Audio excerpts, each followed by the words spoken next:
شروع اللہ کا نام لے کر کرتے ہیں جو اللہ بڑا ہی غفور و رحیم اور قدرت والا اللہ ہے۔ فرعون اور اس کے لشکروں کی ہلاکت۔ جب قبطی لوگ اپنے بادشاہ فرعون کی اتباع میں اللہ کے رسول اور اس کے ہم کلام حضرت موسیٰ علیہ السلام کی مخالفت پر اتر آئے اور اپنے کفر، نافرمانی، عناد اور ہٹ درمی پر اڑ گئے، تو اللہ نے اہل مصر پر ہر قسم کے ٹھوس دلائل، قطعی براہین قائم کر دیے اور ایسے ایسے معجزات دکھلا دیے جو عقلوں اور آنکھوں کو حیرت زدہ کر دے،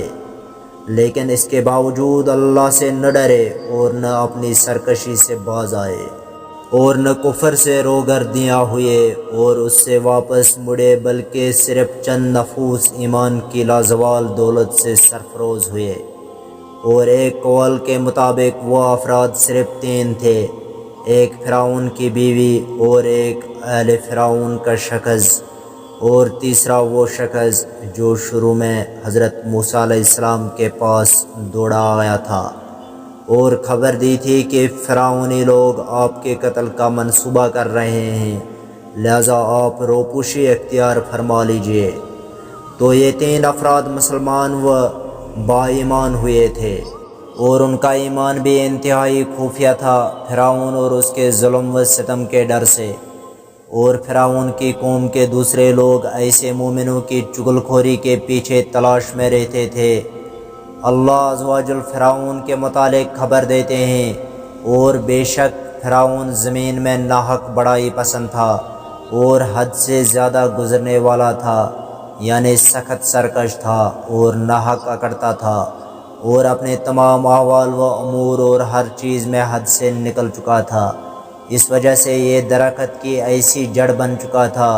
جس کے اکھاڑنے کا وقت قریب آن پہنچا تھا، اور ایسا خبیث پھل تھا جس کے کاٹنے کا وقت آ چکا تھا، اور ایسا لعنت زدہ طریقہ تھا جس کی تباہی یقینی ہو چکی تھی۔ تو اس وقت حضرت موسیٰ علیہ السلام اپنی قوم سے فرماتے ہیں، اے قوم، اگر تم ایمان لا چکے ہو تو پس اسی پر بھروسہ کرو، اگر تو تم مسلمان ہو۔ تو انہوں نے کہا، اللہ ہی پر ہم نے بھروسہ کیا، ہمارے پروردگار ہمیں ظالم قوم کے لیے تختہ ظلم و ستم نہ بنا اور ہمیں اپنی رحمت کے ساتھ کافر قوم سے نجات دے۔ یعنی جب دشمن قوم پر عذاب کا وقت پہنچ گیا تو حضرت موسیٰ علیہ السلام نے اپنی قوم سے اللہ پر بھروسہ کرنے اور اسی سے مدد مانگنے اور اسی سے التجا واہ وازاری کرنے کا حکم فرمایا۔ انہوں نے بھی اپنی تسلیم کی گردنیں جھکا دیے۔ اس پر اللہ نے ان سب کے لیے ان تکالیف سے خلاصی و چھٹکارے کی راہ نکال دی۔ اس وقت اللہ نے حضرت موسیٰ علیہ السلام کو فرمایا،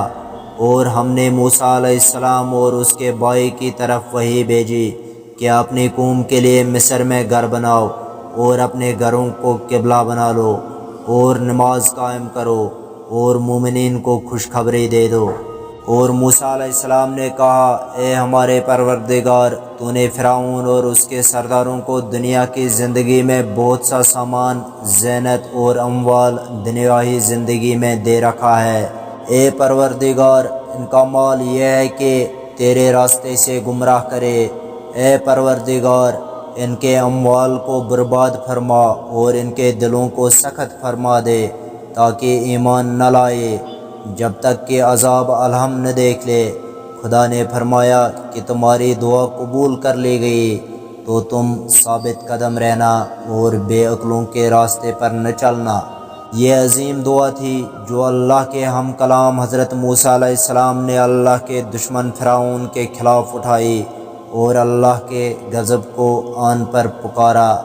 کیونکہ وہ حق کی اتباع سے تکبر کرتا تھا اور اللہ کے راستے سے روکتا تھا، اور اپنے عناد، سرکشی، ہٹ درمی اور باطل و انہونی بات پر اڑ چکا تھا اور حق سے روگردانی و بڑائی کرتا تھا، وہ حق جو بالکل خواب حسن اور منان ظاہر بھی ہو چکا تھا اور قطعی و ٹھوس ثبوت سے مضبوط ہو چکا تھا۔ تو ان باتوں کی وجہ سے موسیٰ علیہ السلام نے اللہ سے پکارا، پروردگار، آپ نے فرعون اور اس کے سرداروں یعنی اس کی قبطی قوم کو اور جو بھی ان کے دین و ملت پر تھے سب کو زینت اور اموال عطا کیے ہیں دنیاوی زندگی میں۔ پروردگار وہ اس سے تیرے راستے سے گمراہ کرتے ہیں، یعنی ان باتوں کی وجہ سے دنیا کو ہی سب کچھ سمجھنے والا دھوکے میں آ جاتا ہے۔ پس جاہل سمجھتا ہے یہ کیسے گمراہ ہو سکتے ہیں جبکہ اللہ نے ان کو سب کچھ عنایت فرمایا ہے۔ زیب و زینت کی نرالیاں، عمدہ لباس، عمدہ سواریاں، سجے دجے گھر، آراستہ مالات، لذیذ و مرغوب کھانے، دل فریب عمدہ مناظر، قوت و سطوت والی بادشاہت وغیرہ وغیرہ،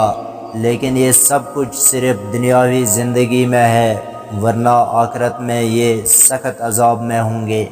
تو پس اللہ تعالیٰ نے اس کو قبول فرمایا اور اس کو حقیقت و ثابت کر دیا، جیسے کہ پہلے حضرت نوح علیہ السلام کی بد دعا کو ان کی قوم کے خلاف قبول فرمایا تھا،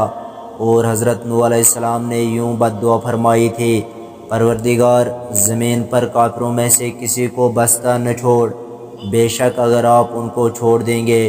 تو یہ آپ کے بندوں کو گمراہ کریں گے اور ان کی اولاد بھی بدکار اور ناشکری ہوگی۔ تو جب حضرت موسیٰ علیہ السلام نے بد دعا کی اور حضرت ہارون نے ان کی دعا پر آمین آمین کہی تو دونوں کو دعا کرنے والا قرار دے کر دونوں کو یوں جواب مرحمت فرمایا بے شک تم دونوں کی دعا قبول کی گئی، سو ثابت قدم رہنا اور جاہلوں کے راستے پر نہ چلنا۔ مفسر علماء اور اہل کتاب فرماتے ہیں کہ بنی اسرائیل نے فرعون سے اپنی عیدگاہ کے میدان میں نکلنے کی اجازت طلب کی تو فرعون نے ناپسند سمجھتے ہوئے بھی اجازت دے دی، اور در حقیقت یہ ان شہروں سے نکلنے کی تیاری کیے بیٹھے تھے اور پھر پوری تیاری مکمل کر لی، لیکن یہ ترکیب ان چھٹکارے اور خلاصی کے لیے استعمال کی تھی۔ اور اہل کتاب کے ذکر کے مطابق اللہ نے بنی اسرائیل کو حکم دیا کہ تم قبطیوں سے ان کے سونے اور زیورات وغیرہ کچھ دنوں کے لیے مانگ لو، یعنی عرائت پر لے لو۔ لہذا بنی اسرائیل نے مانگ کر ان سے بہت سا مال اکٹھا کر لیا، پھر ایک رات اچانک فوراً جلدی ملک شام کا ارادہ کر کے نکل بیٹھے۔ جب فرعون کو ان کے نکل جانے کے متعلق معلوم ہوا تو سخت پریشان اور غضب آلود ہوا اور جلدی اپنے لشکر کو اکٹھا کیا اور مقابلے پر اکسایا اور ان کے پیچھے لے چلا تاکہ ان کو پہنچ کر نیست و نابود کرے۔ اس کی منظر کشی کرتے ہوئے اللہ عز و جل فرماتے ہیں: اور ہم نے موسیٰ علیہ السلام کو وحی کی کہ میرے بندوں کو لے کر راتوں رات نکل پڑو، پھر تمہارا پیچھا کیا جائے گا۔ پھر فرعون نے شہروں میں قاصدین کو بھیجا اور کہا یہ حقیر سی چھوٹی جماعت ہے اور انہوں نے ہم کو غضب میں بھر دیا اور ہم سب ساز و سامان والے ہیں۔ پھر اس طرح ہم نے ان کو باغوں اور چشموں سے نکال دیا اور خزانوں اور نفیس مکانات سے، تو تبکیوں کے ساتھ تو ہم نے اس طرح کیا اور پھر ان چیزوں کا وراثت بنی اسرائیل کو بنا دیا۔ پھر انہوں نے طلوع آفتاب کے وقت ان کا تعاقب کیا۔ جب دونوں جماعتیں آمنے سامنے ہوئے تو موسیٰ علیہ السلام کے ساتھی کہنے لگے کہ ہم تو پکڑے گئے۔ موسیٰ علیہ السلام نے کہا ہرگز نہیں، میرا پروردگار میرے ساتھ ہے، وہ میری رہنمائی فرمائے گا۔ اس وقت ہم نے موسیٰ علیہ السلام کی طرف وحی بھیجی کہ اپنی لاٹھی دریا پر مارو، تو دریا پھٹ گیا اور ہر ایک ٹکڑیاں ہو گیا گویا بڑا پہاڑ ہے، اور وہاں دوسروں کو ہم نے قریب کر دیا اور موسیٰ علیہ السلام اور ان کے ساتھیوں کو بچا لیا، پھر دوسروں کو غرق کر دیا۔ بے شک اس قصے میں نشانی ہے، لیکن یہ اکثر ایمان لانے والے نہیں ہیں، اور تیرا رب تو غالب مہربان ہے۔ السلام علیکم ورحمۃ اللہ وبرکاتہ۔